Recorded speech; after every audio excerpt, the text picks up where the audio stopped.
Good morning, everyone. This is the sum which we will be doing today in front of your screen. The following trial balance was extracted from the books of Mrs. Zakaria Private Limited, which was taken over, which had taken over business of Mr. Vardhan on 1st April 2012. तो mister Vardhan का business take over करके Zakaria Private Limited has came into existence on 1st April 2012. Incorporation date is 1st July 2012. The business got incorporated, got registered on 1st July 2012. However, no effect of conversion was given in the books which continued thereafter. So books में ये conversion हुआ है वरदान का जो capital है अभी it has been purchased the business of Vardaan has been purchased and the new company Zakaria private limited has got incorporated उसके बारे में कोई इफेक्ट नहीं है ट्रायल बैलेंस में and the year end is 31st March 2013. Year end is 31st March 2013. So we have got all the three dates. We have got all the three dates. 1st April, 1st July, 1st April the business got started. 1st July incorporation, 31st March year and तो तीनों dates मिल गया इससे time ratio find out कर सकते हैं now the capital of Mr. Vardhan on 1/4/2012, that is 1st April 2012 when the business got started, Zakaria Private Limited. So यहाँ पे capital है 90,000. कैपिटल तो बैलेंस शीट में आता है. That means this is a sum where we have to prepare balance sheet also. And then we have debtors. Debtors को balance sheet में लिखना है. Debtors will come in the balance sheet. And then we have, what else we have? We have creditors that will also come in the balance sheet. Then we have rent, P&L account. Fixed होता है. Office salary, P&L account. Fix time ratio के हिसाब से अगर कुछ information नहीं दिया है then we have carriage outward. Carriage outward is divided on the ratio of sales. Directors remuneration, directors are present only in the company तो post period में आएगा. Travelling expense if nothing told, sales ratio, preliminary expense ये भी comes in the post period because company formation expense. Then we have administrative expense, that is office expense. fixed hota hai, time ratio, bills receivable, balance sheet, asset side, bills payable, balance sheet, liability side, cash at bank, asset side, plant and machinery, fixed asset, balance sheet, land and building, balance sheet, furniture, balance sheet, asset side, stock. अगर ये closing stock है because gross profit is directly given तो opening stock नहीं हो सकता. Gross profit पहले से दिया हुआ है तो ये जो स्टॉक दिया है that is closing stock that will come in the balance sheet asset side. Then we have further information. Gross profit is fixed turnover is double in turnover, gross profit is divided in sales ratio. तो turnover means sales. turnover कौन से months में double है? turnover is double in the month of April, November, December as compared to other months. तो हमें क्या करना है? अप्रैल, नवंबर और दिसंबर मंथ के सेल को 2 लेना है, बिकॉज डबल मतलब 2 as compare to other months, मतलब बाकी सब मंथ्स का सेल जो है वो सिंगल रहेगा, 1 रहेगा, and April, November and December month का sale will be double 2, and 10 months का सेल रहेगा 1. 1/5 preliminary expense to be written off. तो प्रिलिमिनरी एक्सपेंस को हम हाईलाइट करते हैं. ये प्रिलिमिनरी एक्सपेंस जितना राइट ऑफ होता है सिर्फ उतना वाले P&L अकाउंट में आते हैं, जितना राइट ऑफ होता है उतना P&L अकाउंट में आते हैं. Then we have remaining will come in the asset side, and then we have purchase consideration ₹10 lakh. Purchase consideration का अमाउंट दिया है 10 lakh to be paid by issue. Purchase consideration cash में दे सकते हैं, इक्विटी शेयर में दे सकते हैं, प्रेफरेंस शेयर में दे सकते हैं, या डिबेंचर में दे सकते हैं, any other mode of discharge given in the question. यहाँ पे how is the purchase consideration paid, discharge, satisfied? It is satisfied, it is paid by issue of 80,000 equity shares of 10 each, that becomes 8 lakh, and 2009% preference share of 100 each becomes 2 lakh. अब देखो mister वरदान का capital कितना है? Sorry, I guess there is a mistake here. It is not 90,000, it is 9 lakh. How much is it? It is 9 lakh. तो 9 लाख का capital है, capital is of 9 lakh, but हमने मिस्टर वरदान को 10 लाख पे किया. 9 लाख का, इट इज 9 लाख का कैपिटल. वरदान ने बिजनेस में 9 लाख इन्वेस्ट किया, बट उसको हम दे रहे 10 lakh. Can anyone tell me उसको 1 लाख एक्स्ट्रा दे रहे हैं, वो किस लिए होगा? 9 lakh is the capital of Vardhan, but उसको purchase consideration में we are giving 10 lakh, means 1 lakh extra दे रहे हैं. Can anyone tell me ये 1 lakh extra क्या हो सकता है? ये 1 lakh extra जो उसको दे रहे हैं, what is that 1 lakh? That 1 lakh extra क्या है? That 1 lakh extra is goodwill. उसको हम लोग जो एक्स्ट्रा दे रहे हैं, आपने अमालगमेशन किया था लास्ट सेमेस्टर में, तो अमालगमेशन में असेट के ऊपर जो एक्स्ट्रा मिलता है परचेज कंसिडरेशन में, नाउ असेट किससे खरीदेंगे? कैपिटल जो इन्वेस्ट किया रहेगा. मतलब जो भी हम लोग असेट खरीदते हैं, वो जो पैसा ओनर बिजनेस में लेके आता है, that is known as capital, उसके ऊपर ही खरीदते हैं. तो यहाँ पे परचेज कंसिडरेशन 10 लाख दिया है, लेकिन ओनर का कैपिटल बिजनेस में है 9 लाख. तो 9 लाख के बदले में 10 लाख दिया, तो जो 1 लाख एक्स्ट्रा दिया, दैट इज द फॉर वरदान, that is the goodwill what he has created. Business में जो उसने अपना गुडविल बनाया, जिससे बिजनेस को पहचान मिला, रेप्यूटेशन के लिए 1 लाख एक्स्ट्रा दिया है. That 1 lakh extra has been given for goodwill, has been given for goodwill. So here traveling expense are incurred by salesman only, मतलब traveling expense को sales ratio में ही divide करना है. Then we have audit fees of ₹18,000.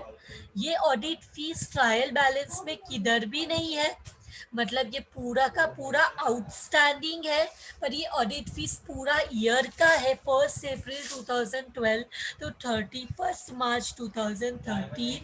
And इस outstanding में से balance sheet में भी आना चाहिए, लाइबिलिटी में. And then we have what else we have, then we have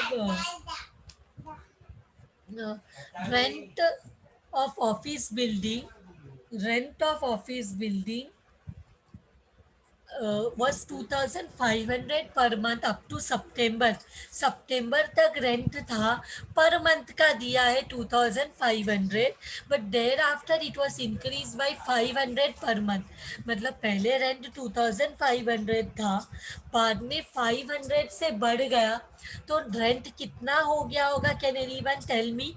first the monthly rent was 2500 up to September per month, but thereafter it was increased by 500 per month। तो नया rent कितना हो गया होगा?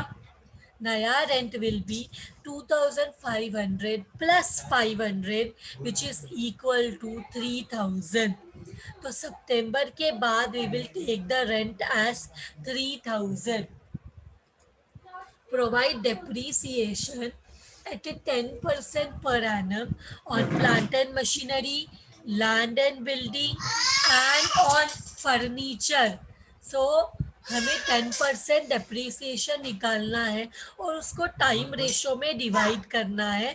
Prepare profit and loss account. So किस किस में depreciation है? Plant and machinery, for land and building, plant and machinery, land and building, and furniture। So what we will do, we will highlight all the three so that we remember that there is a depreciation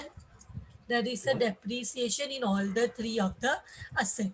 So rent का तो हम लोग देख लेंगे जब rent और travelling expense में भी there is adjustment. So travelling expense को भी हाईलाइट किया, और किस में है? रेंट में है, रेंट को भी हाईलाइट कर लेंगे so that we don't forget. Travelling audit fees तो हमें एडजस्टमेंट में देखेंगे तभी समझेगा, बाकी सब हमने हाईलाइट कर लिया। Preliminary expense also there is a adjustment, so वो तो हमने ऑलरेडी हाईलाइट कर लिया है। Now let us come to the question. So what is the Zakaria? What is the name of the company? The name of the company is Zakaria Private Limited। So we will go to the question and we will write, okay, we will write here Mrs. Zakaria, MS Zakaria Private Limited, the private limited, and it is profit and loss account, profit and loss account, profit and loss account for year ended 31st March 2013। So यहाँ पे what we will do, we will prepare the column। So four columns we want, that is basis and pre-post। यही format में prepare करते, because हमें balance sheet तो vertical form में ही prepare करना है। In this sum we have to also prepare balance sheet. So we will go particulars, particulars, basis, to show how we have divided basis, then we have pre and post। So pre and post, pre and post।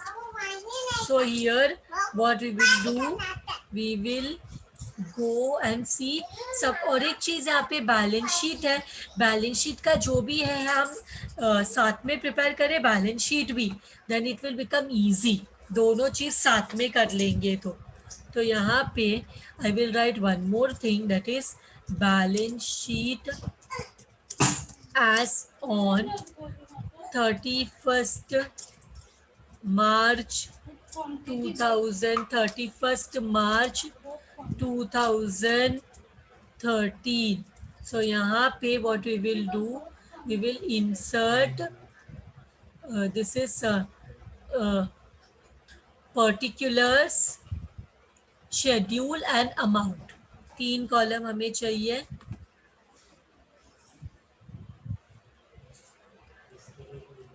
तो यहाँ पे what we will do and this, so particulars schedule, note to account, we write it as notes to account and rupees. तो यहाँ पे what we will do, हमारा जो पहला balance sheet में उसको हम बोलते equity and liabilities, equity and liabilities. तो ये हम लोग को इसके बारे में क्या दिया है, वरदान्स कैपिटल है, वरदान्स कैपिटल। ये तो बैलेंस शीट कंपनी का है, तो कंपनी में तो शेयर कैपिटल आता है। कंपनी को हमने लाइबिलिटी साइड को लाइबिलिटी इक्विटी एंड लाइबिलिटीज में डिवाइड किया, इसको हम बोलते हैं share holders fund. Share holders fund, share holders fund में आता है शेयर होल्डर्स फंड में आता है share capital. Share holder fund में दो चीज आता है, share capital and reserves and surplus. ये कॉमन है, जब भी रहेगा बैलेंस शीट बनाएंगे तो शेयर कंपनी का बैलेंस शीट है तो कंपनी में ओनर्स शेयर होल्डर्स होते। Now let us go to the working note. Working note में सबसे पहले हमें बनाना पड़ेगा टाइम रेशो, क्योंकि कुछ भी डिवाइड करना है तो हमें टाइम रेशो चाहिए। टाइम रेशो के लिए हमें कौन सा डेट्स इंपॉर्टेंट है, टाइम रेशो के लिए हमें ओपनिंग डेट चाहिए, फिर हमें इनकॉर्पोरेशन डेट चाहिए, इनकॉर्पोरेशन डेट, फिर हमें चाहिए ईयर एंड डेट, हमें चाहिए ईयर एंड डेट। तो ओपनिंग डेट क्या है, 1 अप्रैल को बिजनेस स्टार्ट हुआ है, जुलाई को इनकॉर्पोरेट हुआ है और 31 मार्च को ईयर एंड है। तो हमें ऑल द 3 डेट्स मिल गया। 1 अप्रैल 2012 और 1 जुलाई को इनकॉर्पोरेशन है, 1 जुलाई 2012 और when is the year and 31 March 2013। So how many months does count? April May जून, 3 महीना है इधर, अप्रैल मई जून। और यहाँ पे कितना मंथ्स है ये भी देखो, जुलाई August September October November December Jan Feb March, 9 months मिला। 3 1s are 3 3s are, तो हम लोग इसको छोटा कर सकते हैं, तो we get the time ratio 1:3। Now let us go to the sales ratio. Sales ratio के लिए हम क्या करेंगे, कैलेंडर बनाएंगे, then it becomes easy। तो हम क्या करेंगे, we will prepare a calendar। उसके लिए हमने ये कॉलम्स टेबल बना लिया। और अब मुझे क्या, आई वॉन्ट 12 मंथ्स ना, 12 चाहिए, इसलिए इसमें तो 10 ही है, इसमें तो 10 ही है, तो मुझे इंसर्ट करना पड़ेगा। सो आई विल इंसर्ट, तो यहाँ पे वन जगह ब्लैंक छोड़ के I will write April May June July August September October November December Jan Feb and then we have March. तो यहाँ पे सेल कौन से मंथ में डबल है, क्वेश्चन में बोला है टर्नओवर मतलब sales is double in April November दिसंबर। सो अप्रैल में डबल है, नवंबर में डबल है सेल्स और दिसंबर में डबल है compare to other months of the year. तो बाकी मंथ्स में इट इज 1, इसके अलावा बाकी मंथ्स में इट इज 1, क्वेश्चन में बोला है ना that turnover sales is doubled in April November December, sales is doubled in April November December as compare to other months. तो ये 3 मंथ को छोड़ के बाकी मंथ में हमें 1 लेना है। नाउ टोटल करो, प्री में कितना है, पोस्ट में कितना है, प्री में कितना है, पोस्ट में कितना है। इनकॉर्पोरेशन यहाँ हुआ है जुलाई में, तो यहाँ से पोस्ट है। तो ज़रा देखो प्री का मंथ को काउंट करो, 2 + 1 + 1 बिकम्स 4, 2 + 1 + 1 बिकम्स 4। तो इसके बाद जुलाई से काउंट करो, 1 2 3 4, 4 + 2 6, 8 9 10 11। तो 4 हमने पोस्ट के भी नंबर्स को काउंट किया, प्री के भी नंबर को काउंट किया, we got the ratio 4:11। Now let us go and जितने भी सब है से टाइम रेशो से debtor creditor will come in the balance sheet. तो वो मैं बाद में करती हूँ, पहले हम P&L अकाउंट के जो भी अमाउंट्स है उसको डिवाइड करते। सबसे पहले रेंट है एंड रेंट में there is a adjustment. So I will go here, rent. I will write working note number 3, rent. Rent कितना है पहले देखते हैं। How much is rent? Rent is 1,10,000। तो रेंट इज हाउ मच, 1,10,000। तो rent का adjustment क्या है, रेंट का एडजस्टमेंट है दैट रेंट 2,500 है सितंबर तक, उसके बाद it be increase by 500 per month. So I will go here, I will right separate. हम रेंट सितंबर तक 2,500 है, रेंट सितंबर तक 2,500 है। तो लेट अस राइट हियर सितंबर तक 2,500, सितंबर तक 2,500। उसके बाद 500 बढ़ गया, उसके बाद 2,500 + 500 इस 3,000 बढ़ गया। सो हम लोग क्या करेंगे, काउंट करेंगे, अभी काउंट करेंगे।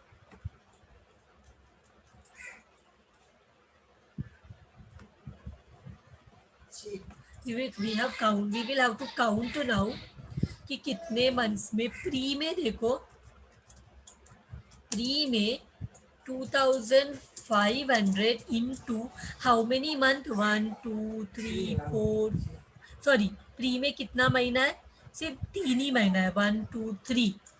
सो 3 मंथ में काउंट करो कितना होता है प्री पीरियड का rent, 2,500 into 3, 2,500 into 3। I am sorry, I think rent का अमाउंट इज डिफरेंट। मैंने रेंट का अमाउंट इज 33,000, रेंट का amount is, I am sorry यार, मैंने पता नहीं कहाँ से एक ऊपर देखना चाहिए था। रेंट का अमाउंट इज 33,000, ऑफिस सैलरी 1,10,000 है। मैंने एक नीचे देख लिया, रेंट का अमाउंट है 33,000, रेंट का अमाउंट है 33,000 not 1,10,000, that was a mistake. So ये कितना होता है, 3 बार 7,500। फिर पोस्ट में क्या है, पोस्ट में 2,500 है, जुलाई अगस्त सितंबर 3 महीने का, प्लस उसके बाद हमारे पास है 3,000 इंटू हाउ मेनी मंथ, 1 2 3 4 5 6। सो कितना हो जाता है, ज़रा इसको ऐड करो, ये हो जाता है 7,500 plus 18,000 which is equal to how much, 25,500। so 25,500 plus 7,500 is equal to 33,000।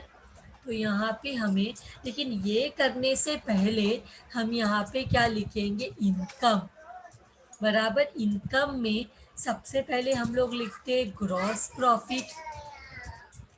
Gross profit कौन से रेशो में डिवाइड करते हैं, सेल्स रेशो में। ज़रा देखते हैं ग्रॉस प्रॉफिट कितना है, ग्रॉस प्रॉफिट यहाँ पे दिया हुआ है 4,95,000, उसको 4:11 रेशो में डिवाइड करो, 4/15, 4/15, 4,95,000 इंटू 4/15, 4,95,000 इंटू 11/15 कितना होता है देखो, how much you are getting, are you getting 1,32,000, 4,95,000 into 4/15, 4,95,000 into 11/15 करेंगे तो we get 3,63,000. All of you are getting this. We have only one income, gross profit. इसके बाद हम लोग आ सकते हैं, इसको टोटल करेंगे तो हमें मिल जाएगा टोटल इनकम, टोटल इनकम में यही लिखेंगे 3,63,000 और यहाँ से लेस करेंगे हम एक्सपेंसेस। सो एक्सपेंसेस लिखते वक्त सबसे पहला एक्सपेंस है रेंट, जो हमने ऑलरेडी वर्किंग नोट नंबर 3 में कर लिया। It is coming how much, 7,500 and how much 25,500। इसके बाद आफ्टर रेंट हमारे पास क्या है, ऑफिस सैलरी 1,10,000, ऑफिस सैलरी 1,10,000। सो यहाँ पे लिखेंगे ऑफिस सैलरी, ऑफिस सैलरी के ऊपर कोई एडजस्टमेंट नहीं है तो ये टाइम रेशो के हिसाब से जाएगा, 1:3 रेशो में डिवाइड करो 1/4, 1,10,000 इंटू 1/4 कितना होएगा 27,500, 1,10,000 इंटू 3/4 कितना होएगा 82,500। then we have carriage outward, sales ratio, carriage outward nothing told, will be sales ratio. So carriage outward में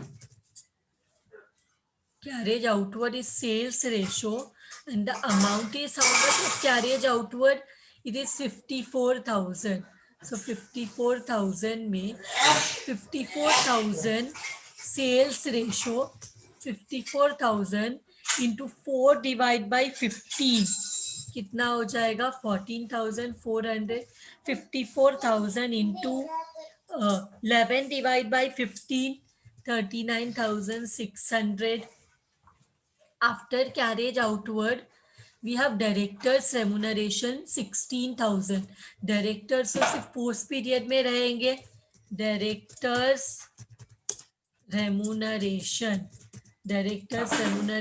किधर आएगा, it will come in the post period.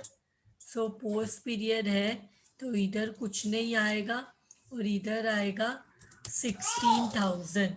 Directors are there only in the company. फिर we have traveling expense 28,500 sales ratio, because question में बोला है travelling expense सिर्फ sales man use करते, fixed नहीं है। ट्रैवलिंग एक्सपेंस 28,500 सेल्स रेशो में divide करो, 28,500 को सेल्स रेशो में डिवाइड करो, हमें मिलेगा 7,600 टू 4:11 के रेशो में डिवाइड करो, so we get 7,600 and 2,900. Then we have preliminary expense 15,000. Preliminary expense के बारे में क्या बोला गया है, प्रिलिमिनरी एक्सपेंस कितना राइट ऑफ करना है, प्रिलिमिनरी एक्सपेंस राइट ऑफ है कितना बोला है 1/5, तो 15,000 का 1 डिवाइड बाई 5, पूरा प्रिलिमिनरी एक्सपेंस पीएनएल अकाउंट में नहीं आने वाला है क्योंकि प्रिलिमिनरी एक्सपेंस का सिर्फ 1/5 हमें राइट ऑफ करना है, सिर्फ 1/5। तो 1/5 कितना होता है प्रिलिमिनरी एक्सपेंस, 15,000 का 1/5 इज 3,000। तो यहाँ पे क्या करेंगे, because preliminary expense is company formation expense, we will write here 3000. We will write here 3000. After preliminary expense हमारे पास क्या है? प्रिलिमिनरी एक्सपेंस के बाद हमारे पास है एडमिनिस्ट्रेटिव एक्सपेंस. हमारे पास है एडमिनिस्ट्रेटिव एक्सपेंस. तो यहाँ पे हम लिखेंगे administrative expense. Expense administrative expense किधर कैसा रेशो में आएगा? टाइम रेशो में आएगा, क्योंकि टाइम ऑफिस से रिलेटेड है. 1,60,000 1:3 रेशो में डिवाइड करो. 1,60,000 1:3 रेशो में डिवाइड करो, हमें मिलेगा 40,000 एंड 1,60,000 को डिवाइड किया तो we got this one. And then we have bills receivable. ये तो बैलेंस शीट में आएगा. बिल्स पेबल बैलेंस शीट में. Cash at bank balance sheet में. Plant and machinery that is adjustment of 10%. So 20,000 का 10%, सॉरी 2 लाख का 10% डेप्रीसिएशन. तो यहाँ पे depreciation on plant and machinery that is 2 lakh का 10%. 2 लाख का 10% इज 20,000. इसको टाइम डेप्रीसिएशन तो टाइम से रिलेटेड होता है, तो टाइम रेशो में 20,000 1:3 रेशो में डिवाइड करो. 20,000 how much you will get? 5,000 and 15,000. Then we have depreciation on land and building 5 lakh. depreciation on land and building, so यहाँ पे लिखेंगे depreciation on land and building. कितना है वो? 5 लाख का 10%. क्वेश्चन में बोला ये 10% कैसे पता चला? क्वेश्चन में it is given that depreciation 10% provide करो. Plant and machinery, land and building and furniture. तो 10% इज 50,000. सो टाइम रेशो में डिवाइड करो 50,000 1:3 रेशो में. it becomes 12,500 and 37,700. Then we have depreciation on furniture 40,000. इस पे भी 10% निकालना है. So depreciation on furniture, ये कितना है? 40,000 into 10%, which will give us 4,000. ये भी टाइम रेशो में डिवाइड करना है. So 1:3 will give us 1,000 and 3,000. Then we have बाकी भी स्टॉक, ये क्लोजिंग स्टॉक है, बैलेंस शीट में आएगा. ग्रॉस प्रॉफिट हमने पहले से डिवाइड कर लिया. तो अभी बचा क्या? ऑडिट फीस है 18,000 टाइम रेशो में. सो यहाँ पे हम लिखेंगे outstanding audit fees 18,000 time ratio में डिवाइड करना है. सो 1:3 में 18,000 को डिवाइड करो, you will get 4,500 and 13,500. So this is also done. Now balance sheet is remaining. पहले हम क्या करते हैं? इसको तो बंद कर देते हैं. पहले हम इसको तो बंद करेंगे. तो let us see. तो पहले तो we have to do one thing. We have to take the total of expenses. So total करो. इस साइड को देखो कितना अमाउंट आ रहा है? 7,500. How much is the amount? 7,500 plus 27,500 plus 14,400 plus 7,600 plus 40,000 plus 5,000 plus 12,500 plus 1,000 plus 4,500. We get 1,20,000 in the pre period. फिर post period में क्या हो रहा है? पोस्ट पीरियड में भी हमें टोटल करना है 25,500 25,500 plus 82,500 plus 39,600 plus 16,000 plus 2,900 plus 3,000 plus 1,20,000 plus 15,000 plus 37,500 plus 3,000 plus 13,500 हमें मिलता है 3,76,500। सो अभी अगर कंपेयर करो प्री पीरियड में इनकम है 1,32,000, एक्सपेंस है 1,20,000। सो हमें क्या मिल गया, हमारा इनकम ज़्यादा है तो प्री पीरियड के प्रॉफिट को हम बोलते हैं कैपिटल रिजर्व। कितने का कैपिटल रिजर्व है, माइनस करो 1,32,000 माइनस 1,20,000 हमें मिला 12,000। सेम वे अभी नेट प्रॉफिट देखो 3,63,000 और 3,76,500। तो यहाँ पे तो लॉस है, एक्सपेंस ज़्यादा है तो इधर लिखेंगे नेट लॉस,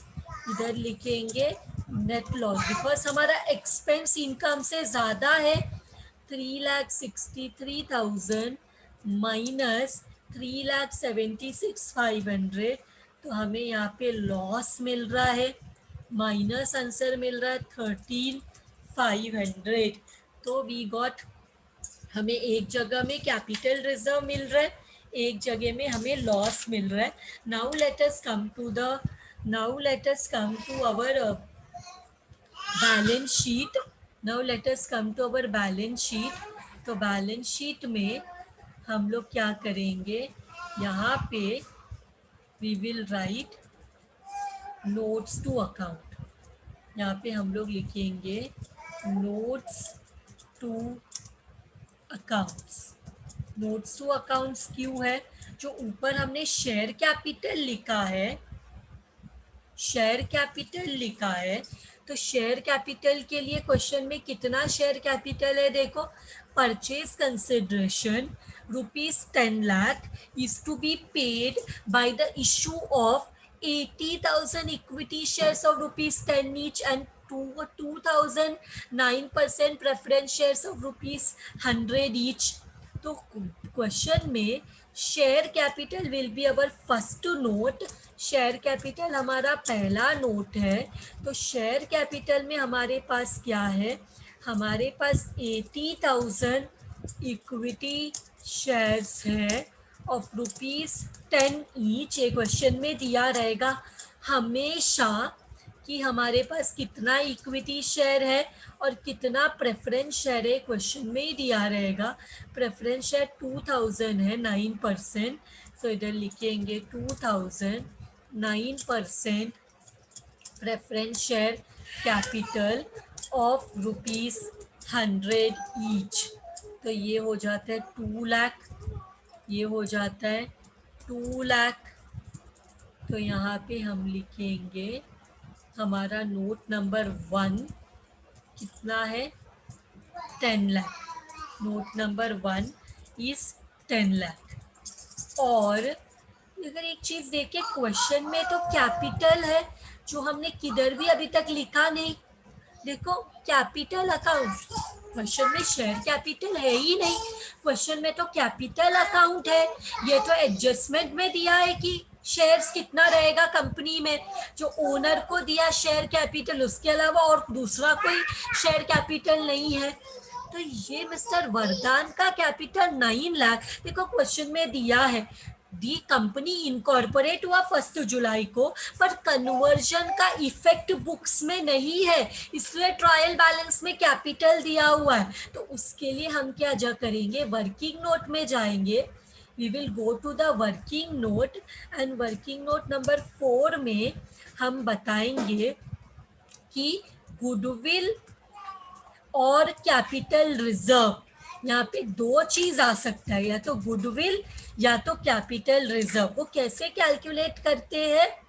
जो ओनर का कैपिटल होता है, वरदान कैपिटल, वरदान, तो ये कैसे करते हैं? ये purchase consideration, purchase consideration, purchase consideration minus वरदान कैपिटल, माइनस वरदान कैपिटल। सो यहाँ पे परचेज कंसिडरेशन दिया है 10 लाख और वरदान कैपिटल दिया है 9 लाख, 9 लाख। तो यहाँ पे हमने जहाँ पे वरदान का कैपिटल सिर्फ 9 लाख था, उसको 10 लाख दिया, एक्स्ट्रा दिया। जब भी एक्स्ट्रा देते हैं तो उसको बोलते हैं गुडविल। जब भी जिसका कैपिटल है 9 लाख पर हम उसको सिर्फ 8,50,000 पे करते, जितना देना चाहिए उससे कम देता है कंपनी, तो कंपनी को फायदा होता है, होती है कैपिटल रिजर्व। लेकिन कंपनी को 9 लाख देना था, कंपनी ने ज्यादा पे किया तो एक्स्ट्रा पे करते, तो दैट इज गुडविल। तो यहाँ पे ये क्वेश्चन में हमें गुडविल मिला है। इसके बाद देखो हमने ये शेयर कैपिटल निकाल लिया। अभी हम लोग देखेंगे reserves and surplus. Second number, reserves and surplus. Reserves and surplus में कोई रिजर्व है क्या क्वेश्चन में? देखो कोई रिजर्व है क्या क्वेश्चन में? देखो क्वेश्चन में देखो कोई रिजर्व्स एंड सरप्लस, कोई PNL account, general reserve, profit and loss account, कोई भी रिजर्व नहीं है।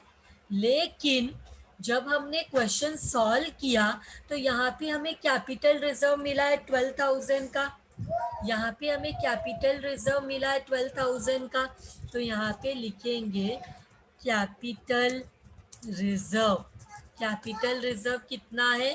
12,000। एक और चीज है यहाँ पे, नेट लॉस, नेट लॉस कितना है? 13,500। तो हमें आंसर क्या मिलेगा रिजर्व एंड सरप्लस का? 12,000 माइनस 13,500, हमें आंसर मिलेगा -1,500। तो यहाँ पे ब्रैकेट में लिखेंगे हमारे पास नेगेटिव रिजर्व है, हमारा लॉस ज़्यादा है, हमारा रिजर्व में हमारे पास है -1500। इसके बाद हम क्या करेंगे? रिजर्व एंड सरप्लस के बाद हम लोग लिखेंगे यहाँ पे करंट लाइबिलिटी। हमारे पास ये नॉन करंट लाइबिलिटी तो है ही नहीं, हमारे पास नॉन करंट लाइबिलिटी नहीं है। नॉन करंट लाइबिलिटी में मैंने लास्ट सेमेस्टर में भी तुम लोग को बताया था, नॉन करंट लाइबिलिटी मतलब liability which are for long term nature, debenture, bank loan, कोई हमारे पास ऐसा लाइबिलिटी है, बॉन्ड्स, फिक्स डिपॉजिट, कोई ऐसा लाइबिलिटी है which is for longer period. तो क्वेश्चन में देखो वहां पे तो ऐसा कोई लाइबिलिटी नहीं है, डिबेंचर कुछ भी नहीं है, तो नॉन करंट लाइबिलिटी है नील। नहीं लिखेंगे तो भी चलेगा। नॉन करंट लाइबिलिटी में मैंने लिखा नील, और यहाँ पे सी में आई will right current liability. Current liability में क्या आता है? करंट लाइबिलिटी में आता है, क्वेश्चन में क्या है हमारे पास? क्वेश्चन में देखो क्रेडिटर और बिल पेएबल है, हमने सब लिख लिया है। क्या बचा है अभी? डेटर बचा है, क्रेडिटर बचा है, bill receivable, bill payable, cash at bank, और ये सब असेट बचा है। तो यहाँ पे हमारे पास करंट लाइबिलिटी में क्या है? करंट लाइबिलिटी में हमारे पास है, यहाँ पे मैं लिख रही हूँ ट्रेड पेएबल। ट्रेड पेएबल है हमारे पास। ट्रेड पेएबल होता है क्रेडिटर और बिल्स पेएबल। क्रेडिटर और बिल्स पेएबल दोनों का अमाउंट देखो कितना है। क्रेडिटर है 1 लाख, बिल पेएबल है 21,500। तो यहाँ पे लिखेंगे हम क्रेडिटर का अमाउंट है 1 लाख, तो आई will right here 1 lakh, and bill payable है 21,500। 21,500 दोनों को ऐड करेंगे तो हमें मिलेगा 1,21,500। सो आई विल राइट हियर 1,21,500। और कुछ हमारे पास आउटस्टैंडिंग कुछ है क्या हमारे ये नहीं है ना, ये तो लिख लेते हैं पहले। ट्रेड पेबल में हमारे पास है, ट्रेड पेबल में हमारे पास है, ट्रेड पेबल हमारे पास है 1,21,500। और हमारे पास कुछ आउटस्टैंडिंग एक्सपेंस है क्या? Do we have any outstanding expense? तो फोर्थ वन हमारे पास है आउटस्टैंडिंग, इसको बोलते हैं अदर करंट लाइबिलिटी। क्या बोलते? कुछ भी आउटस्टैंडिंग रहेगा तो वो किस में लिखना है? Other current liabilities. तो उसमें हमारे पास है आउटस्टैंडिंग ऑडिट फीस, हमारे पास है आउटस्टैंडिंग ऑडिट फीस। तो ऑडिट फीस कितना है? 18,000, ये हमने पहले ही देखा है। तो इधर लिखेंगे 80, इधर लिखेंगे ये कौन सा नोट है? 2 है, ये 3 है। इसके बाद फोर्थ में हमें मिला other current liabilities, other current liabilities. तो अदर करंट लाइबिलिटीज है 18,000, अदर करंट लाइबिलिटीज है 18,000। इसके साथ हमारा लाइबिलिटीज का हम टोटल निकाल सकते हैं। How much are we getting the total? 10 lakh, 10 lakh plus 10 lakh minus 1,500 plus 1,21,500 plus 18,000 हमें मिलेगा 11,38,000, 11,38,000। इसके बाद हम आएंगे असेट्स में। असेट्स में हमारे पास क्या होता है? सबसे पहले ए, इसको हम बोलते प्रॉपर्टी, इसको बोलते हैं हम प्रॉपर्टी, इसको हम लोग क्या बोल सकते हैं? फिक्स असेट भी बोल सकते हैं। तो इसको हम लोग यहाँ पे ऐसे बोल देते हैं फिक्स्ड असेट। क्या बोल देते हैं इसको? Fixed asset. नहीं तो बोल सकते हैं property, land and premises, land and equipment. Property, land and equipment ऐसा भी लिख सकते हैं, या तो लिख सकते हैं fix asset. Let us keep it simple, fix asset भी बोल सकते हैं। तो फिक्स असेट में दो टाइप होता है, एक होता है टैंजिबल, एक होता है टैंजिबल, दूसरा होता है इनटैंजिबल। फिक्स असेट दो टाइप का होता है, टैंजिबल और इनटैंजिबल। तो टैंजिबल फिक्स असेट में क्या क्या है हम लोग क्वेश्चन में जाके करते हैं, नोट्स टू अकाउंट में जाते हैं। टैंजिबल फिक्स्ड असेट, इसमें हमारे पास है प्लांट एंड मशीनरी, हमारे पास है plant and machinery, land and building, हमने अभी इसका डेप्रिसिएशन निकाला। फिर हमारे पास है, फिर हमारे पास है फर्नीचर। तो डेप्रिसिएशन का दूसरा इफेक्ट इधर भी आना चाहिए। तो ज़रा देखते हैं प्लांट एंड मशीनरी कितना है। प्लांट एंड मशीनरी 2 लाख है, उसमें 20,000 का डेप्रिसिएशन। तो यहाँ पे हम लिखेंगे plant and machinery 2 lakh,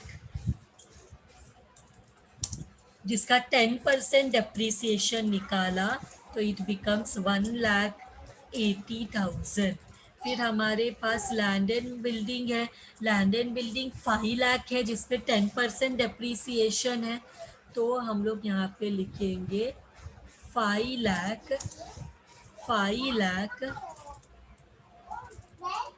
minus 5 lakh का 10% इज 50,000। सो हम लिखेंगे इधर 5 लाख का 50,000 डेप्रिसिएशन माइनस किया तो it becomes 4,50,000। And we have furniture, furniture 40,000 का था जिसमें 4,000 का डेप्रिसिएशन था तो इट बिकम्स 36,000। तो ये तीनों को ऐड करो, how much you are getting, ये तीनों को ऐड करो, how much you are getting, you are getting 6,66,000, 6,66,000, 6,66,000। 6,66,000. तो यहाँ पे I will write fix asset tangible note number 5 में आई विल राइट 6,66,000.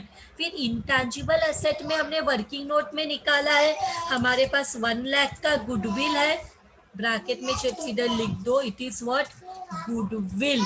ये कहाँ से आया, चाहिए तो यहाँ पे लिख सकते हैं वर्किंग नोट नंबर जिसमें हमने फाइंड आउट किया है, वर्किंग नोट नंबर 5. कौन सा वर्किंग नोट नंबर है ये, वर्किंग नोट नंबर 4 है जिसमें हमने निकाला है. Working note number 4 goodwill 1 lakh. Intangible asset है तो ये 5 नहीं 4 है, तो यहाँ पे लिखेंगे वर्किंग नोट नंबर 4. इसके बाद टैंजिबल होने के बाद हम लोग लिखेंगे बी करंट एसेट.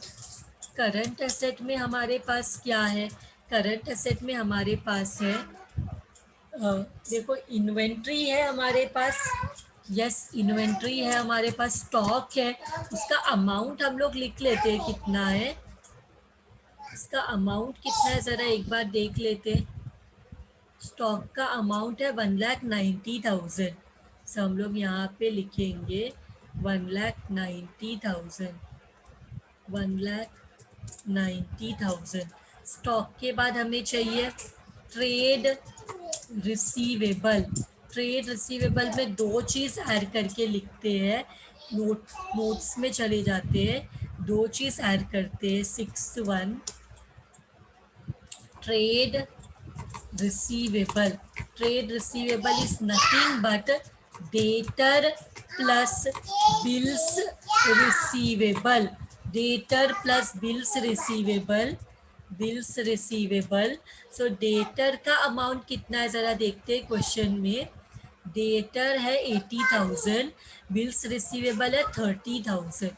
सो यहाँ पे लिख लेते हैं 80,000 एंड 30,000. सो यहाँ पे I wrote 80,000 and here it is 30,000. दोनों को ऐड किया तो वी गेट 1,10,000.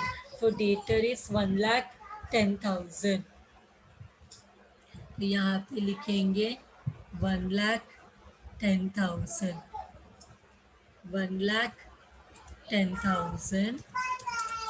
सो 1,10,000 लिखा. अभी लिखेंगे कैश एंड कैश इक्विवेलेंट. अभी लिखेंगे cash and cash equivalent. Cash and cash equivalent में कैश बैलेंस लिखना है, कैश इन हैंड लिखना है. कैश इन हैंड है, कैश एट बैंक है 60,000. सिर्फ एक ही चीज़ है तो नोट बनाने का ज़रूरत नहीं है, डायरेक्टली लिखेंगे 60,000. इसके बाद हम लोग को क्या लिखना है, एक और चीज़ other current asset. Other current asset में हम हमेशा कुछ भी अगर आउटस्टैंडिंग इनकम होगा या फिर कोई फिक्टिशियस असेट होगा. फिक्टिशियस असेट क्या होता है, preliminary expense, under writing commission, discount on issue of share, तो डिबेंचर, ऐसा कुछ है. तो ये क्वेश्चन में है प्रिलिमिनरी एक्सपेंस, ये क्वेश्चन में है ना प्रिलिमिनरी एक्सपेंस. कितना है प्रिलिमिनरी एक्सपेंस, 15,000 में से हमने 3,000 राइट ऑफ कर दिया तो बचा हुआ 12,000 इधर आएगा. बचा हुआ 12,000 यहाँ पे आएगा. तो इसके साथ this one is also done. Now just take the total. Take the total of the asset side. 6,66,000, 1,90,000, 1,10,000, 60,000 and 12,000. You will get 11,38,000. With this sum is done. Thank you everyone.